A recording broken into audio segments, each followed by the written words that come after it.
The notebook was hidden under the false bottom of her handbag. 2 weeks of secret notes. Names, times, driver license plates.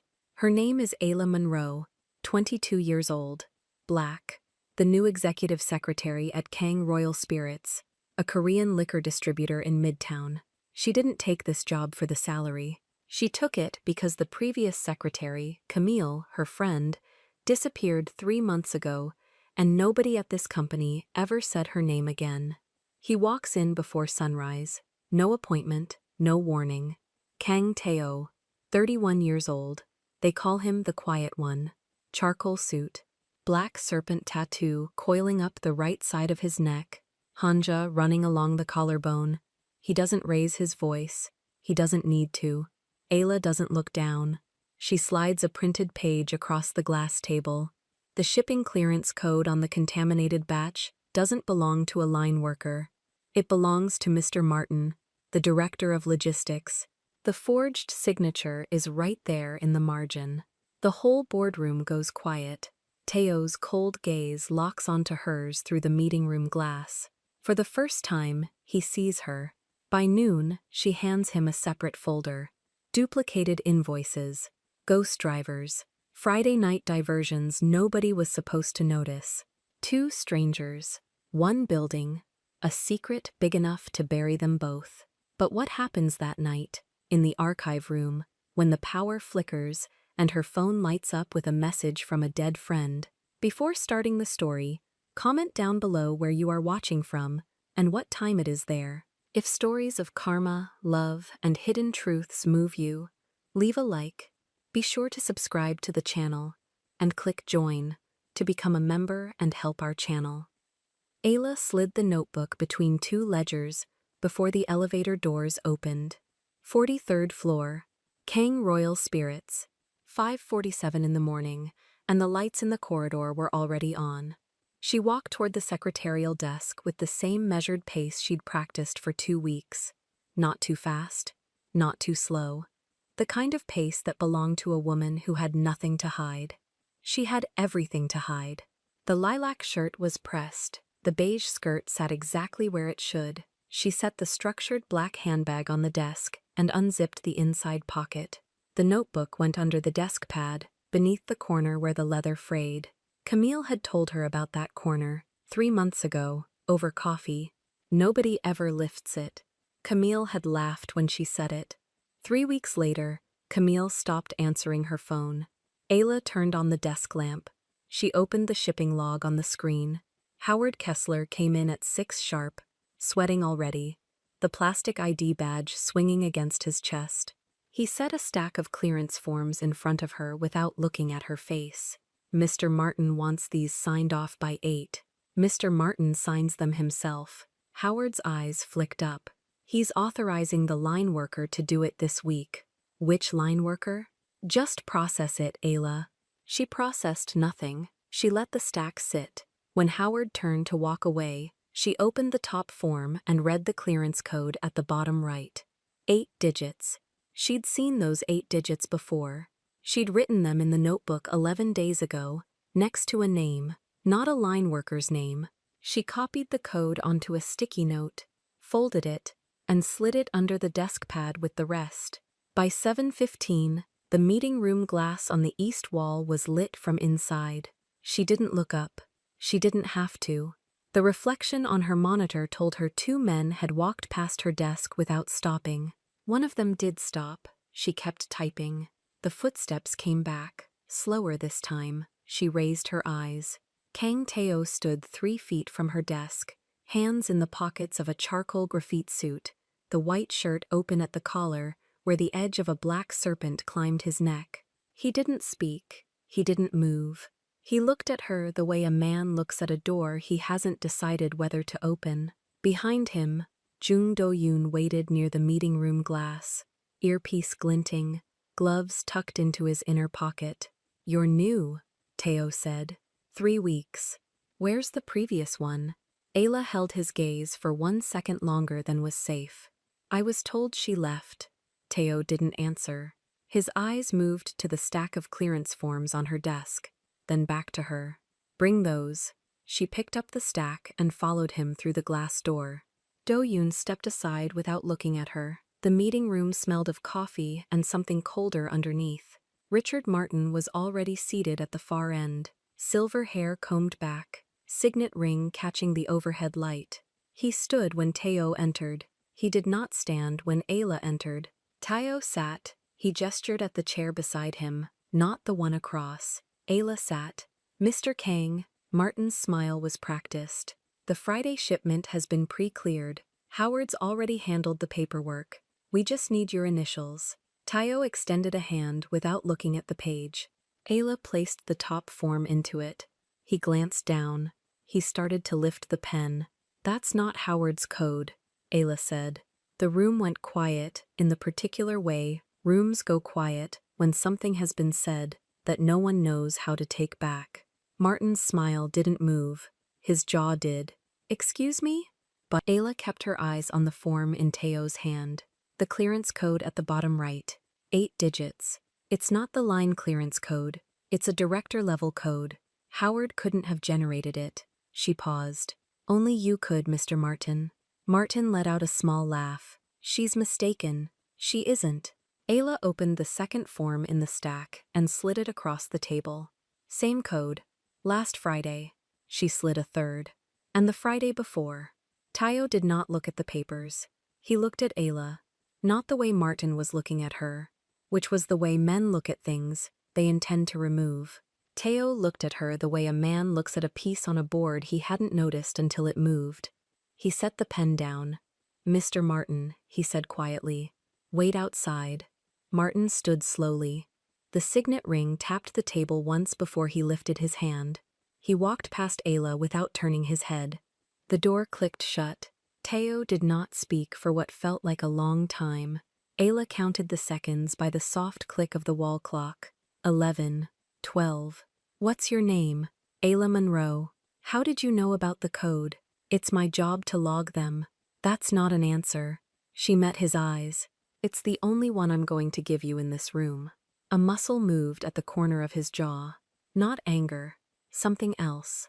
He reached across the table, gathered the 3 forms, and folded them once. He slid them into the inside pocket of his suit jacket. Then he stood. Stay at your desk today, he said. Don't sign anything else. He walked to the door. His hand rested on the handle. Miss Monroe. Yes. Who told you to look at the codes? Ayla did not move. Under the desk pad, 2 floors of glass and steel away, a notebook waited, with a name on its first page. Camille Whitfield. Missing 11 weeks. No one, she said. He looked at her a beat longer. Then he opened the door, and Do-yoon was already there, and the morning was no longer the morning she had walked into. Do-yoon walked past her without a glance, and that was how Ayla knew he had already counted her. Teo followed 3 steps behind, slower, and his eyes found hers through the glass wall of the meeting room before the door closed. He didn't nod. He didn't look away either. Ayla returned to her desk and opened the second drawer. The folder she pulled out was not the folder anyone had asked for. It was thinner. The tab was unlabeled. Inside were photocopies she had made at a print shop 2 avenues away, paid in cash, 3 Saturdays in a row, duplicated invoices, ghost driver names that repeated across 4 states, Friday night shipments routed through a warehouse that didn't appear on any official map of Kang Royal Spirits.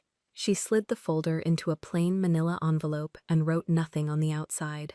Howard passed her desk on his way to the coffee machine, sweating already at 9:15. He saw the envelope. He looked at her. He looked at the envelope again. Miss Monroe, he said. Is that for Mr. Martin? No. Then it's for Mr. Kang. Howard's hand stayed in the air halfway to his pocket. He found a smile somewhere and pasted it on. I can deliver it. Save you the walk. I know where his office is. She stood up. The envelope went under her arm, pinned tight against her ribs. Howard watched her cross the floor and only resumed walking once she had turned the corner. The meeting room door was open. Do-yoon stood inside it, blocking the frame with his shoulder. He looked her up and down the way a man looks at a lock he intends to pick later. He's busy, He'll want this. Leave it with me. No. Do-yoon's mouth moved at one corner. Behind him, Tae-oh said one word in Korean, low, and Do-yoon stepped aside without turning his head. Ayla walked in. She set the envelope on the table between them, square to the edge, and slid it the last inch with 2 fingers. Mr. Martin's clearance code is 1 piece, she said. This is the rest. Tae-oh did not open the envelope. He looked at her hands first, then at her face. Why are you giving me this? Because nobody else in this building will. That isn't an answer. It's the one you get today. For a long second, the only sound was the building's air system. Do-yoon's eyes moved from her to the envelope to Tae-oh and back. Tae-oh slid the envelope toward himself, opened it, and read the first page without changing his face. Then the second. Then he closed it again. Sit down. I'm working. Sit down, Miss Monroe. She sat. He turned the folder so the top page faced her, and tapped one line with his index finger. These 3 driver names appear on a payroll my lieutenant signed off on last month. Yes. You know what you're telling me? Yes. He looked at Do-yoon. Do-yoon's face was very still. Tae-oh said, in English this time, bring me the original logbooks from the loading dock. Now. Do-yoon left. The glass door eased shut. Tae-oh and Ayla were alone, with a folder neither of them was looking at. Whoever you are, he said, you are not a secretary. I'm a secretary. You are also something else. She didn't answer. He didn't ask again. He stood instead, walked to the door, and said over his shoulder, 3 o'clock, archive room. Bring everything you haven't shown me yet. By 3, the sky outside the warehouse windows had gone the color of brushed steel. The archive room sat on the 2nd floor, behind a steel door that needed a code Ayla had memorized in her first week. She typed it. The lock clicked. She went in. Tae-oh was already there. Jacket off, sleeves rolled to the forearm. The tattoo at his collarbone showed above the open shirt. He had pulled out 3 boxes of shipping ledgers and set them on the central table. She put her bag down. She put her phone on the table, screen down. They worked. For 40 minutes neither of them spoke. She matched dates. He matched signatures. The pattern came up the way patterns do. Slow at first, then all at once. Every Friday, every diversion, every signature was Martin's, but the routing instructions, in pencil on the back of each manifest, were in a different hand. This handwriting, she said. I know it. He didn't say whose. Then the lights flickered. Once, twice. They stayed on at half strength, yellow and low, the bulbs above the table buzzing like something tired. Her phone, face down, lit up against the wood. The screen washed a pale rectangle of light up the underside of her wrist. A name showed through the back of the case in reverse. She did not turn it over, but Tae-oh did. He did it without asking. He turned the phone in 2 fingers and read the name on the screen. Camille. The preview of the message sat under it in 2 lines. If anything happens to me, Ayla, please don't stop. You were right about this place. Tae-oh did not move. He read it twice. He set the phone back exactly where it had been, face down, in the same square of yellow light. Camille Whitfield, he said. Yes, the secretary before you. Yes, you took this job to find her. Yes. He looked at her then in a way he had not looked at her before. The suspicion that had been sitting behind his eyes all day was gone. What replaced it was quieter and worse. It was the look of a man who has just understood that the woman in front of him is braver than he is. Miss Monroe. Ayla. Ayla. He said it once, testing the shape of it. From this hour, you do not walk out of this building alone. The lights flickered again. Down the corridor, somewhere past the steel door, a phone began to ring on an internal line, and it did not stop. The phone kept ringing. Ayla counted the rings instead of the seconds. 7, 8, 9, then silence, heavier than the sound itself. She did not move from her chair. Her hands stayed on the cold edge of the desk, fingers spread, as if pressing the wood could keep her steady. Teo had stepped out 2 minutes before. Do-yoon had followed him without a word, eyes brushing past her like she was furniture. That brush was what stayed. She opened the secret folder under her keyboard. Not the duplicated invoices, the other one. The one she had not shown Teo yet. 12 names of drivers, 6 routes, 3 Friday windows. She ran her finger down the list of signatures at the bottom of each clearance form. Martin, Martin, Martin, always Martin, always at 9:14 p.m. She pulled up the access logs on the internal terminal. Building entries on those Fridays. Martin came in at 8:50, Howard at 8:55, and one more, always one more. Young Do-yoon, 9:11. 3 minutes before the signature. She read it twice. She did not blink. 3 minutes was not coincidence. 3 minutes was permission. Martin signed because someone above him said sign. Howard sweated because someone above him said sweat. The man above both of them, on every single Friday, was the lieutenant standing at Teo's right shoulder. Ayla closed the laptop. She did not close it slowly. She closed it the way a person closes a door behind a thing they cannot let out. She stood. The cold lights above the office hummed louder than they had all day. She walked to the window of the small office and looked at the corridor below. 2 security men passed. They did not look up. Then Do-yoon walked across the same corridor, alone, phone pressed to his ear, gloves on, black leather gloves. She had seen those gloves before, in the meeting room, on the receiver, when the internal line rang the first time. The thin shape of a tiger under the cuff. Her stomach moved before her mind did. She stepped back from the window. 1 step, then another. He had seen her exchange the folder with Teo. He had seen Teo look at her in the archive room. He had seen Teo listen. She was the only one in the building who had connected Martin to Howard to him, and Teo now knew because of her, which meant she was the door Do-yoon needed to close. She picked up her bag. Her hands were steady. She told them to be steady, and they obeyed, the way they had obeyed for 2 weeks. She walked to the archive room, because the archive room had a second door, the one Teo had shown her without saying he was showing her. She did not run. Running in a building like this was a confession. In the archive room, the lights flickered again. She did not stop. She crossed to the back wall, past the file cabinets, and pulled the small notebook from her bag. 2 weeks of notes. Camille's name on the first page. A date next to it. A question mark she had drawn the night she took this job. She tore 3 pages out. The ones with Do-yoon's name.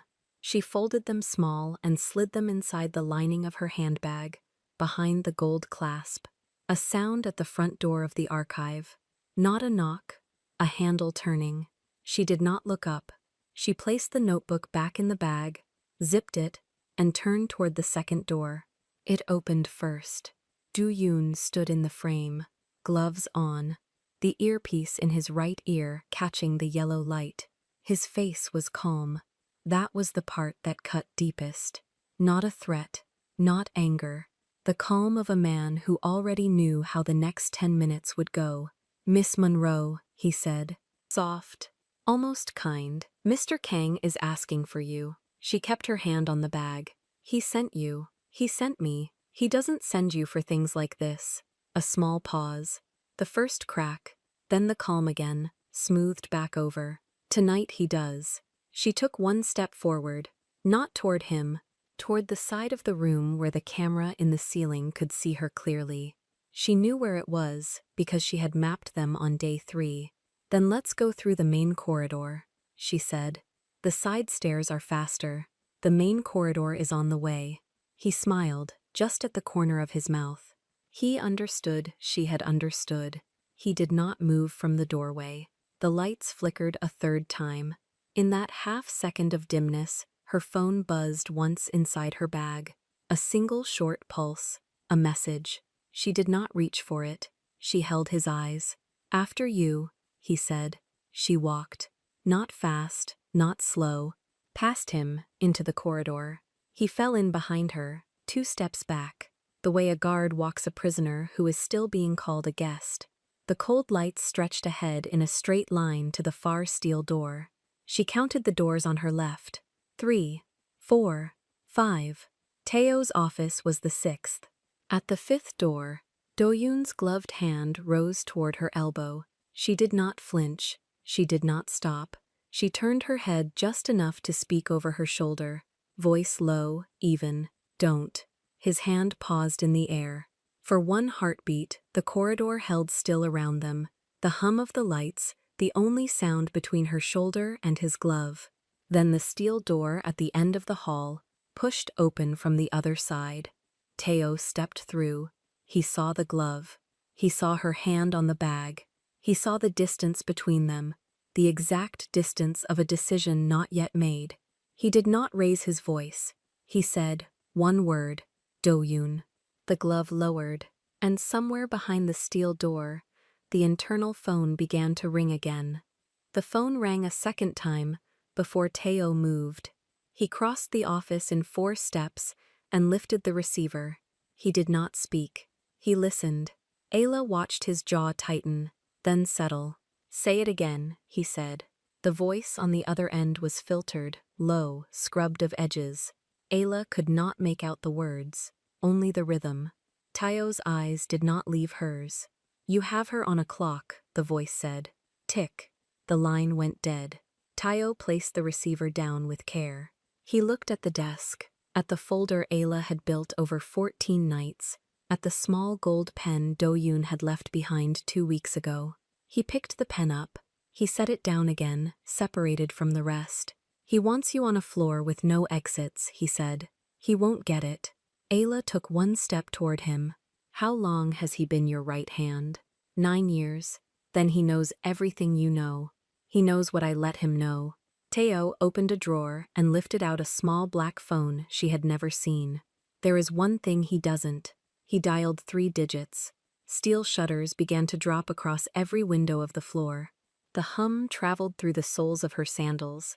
Down in the bottling hall, the lights cut to half and the tanks glowed soft and blue through reinforced glass. The factory is sealed, he said. Inside and out. Nobody walks in. Nobody walks out. Not even me. Then what are we waiting for? For him to try. He came around the desk. He did not touch her yet. He lifted his suit jacket from the back of the chair and put it across her shoulders, slow, like a man closing a door he had been holding open for years. The lilac of her shirt disappeared under charcoal. The collar smelled of him and of something colder underneath. Gun oil. She knew the smell from her father. She did not say it. Sit by the window, he said, not in front of it, beside it. She moved where he pointed. Through the slit between shutter and frame, the bottling hall stretched below them, blue and patient. Taeo stayed standing. He took his tie off the back of the chair and did not put it on. You said you never let any man past your guard. His voice had dropped a register. I am not asking you to drop it. I am asking you to stand behind mine. For tonight. And tomorrow? Tomorrow we find out who he sold us to. A boot scuffed somewhere beyond the steel door. 1 scuff. Then nothing. Ayla's hand went to the folder on the desk, the one with Camille's name on the inside flap. Taeo saw it. He did not look away. Camille came to me 3 weeks ago, he said, quietly. She brought me half of what you brought me tonight. Ayla's breath stopped in her throat. She's alive. She was 40 minutes ago. He glanced at the small black phone. Do-yoon moved her at sundown. I have a man on the convoy. He has not signaled. She stood up. The jacket slid 1 shoulder off, and she pulled it back without taking her eyes off him. Where? Sit down. Where? Taeo. It was the first time she had used his name. He felt it land. He did not let it move him. If I tell you, you walk out that door. If you walk out that door, he wins. He wants you separated from me. That is the whole point of the call. She sat. She did not soften. She sat because he was right, and because she had decided, 2 weeks ago in her kitchen with Camille's last text on the screen, that she would be smart before she was brave. He crossed the room and crouched in front of her, eye level, both hands on the arms of her chair. He did not touch her skin. He looked at her the way a man looks at a thing he had not believed existed. "I have spent 11 years being the quiet one," he said. "I have not asked a single person for anything.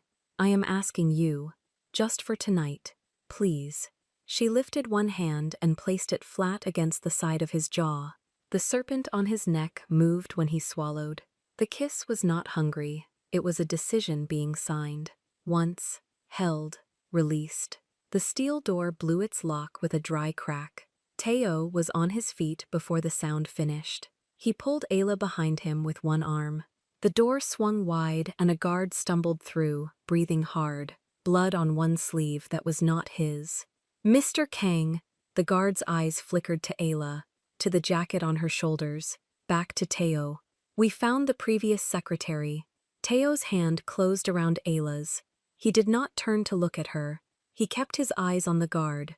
"Alive?" The guard hesitated. He opened his mouth.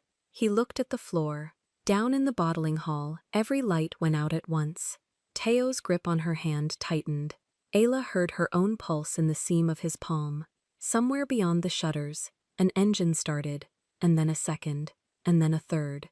He still had not let go. "Answer me," he said. The guard lifted his head. If you want to watch all the stories without any ads and also get access to bonus scenes, extended epilogues, and exclusive spicy chapters, head over to our Patreon. Scan the QR code on the screen. The link is in the description or in the pinned comment. See you there. If this story moved you, stop for a moment and reflect.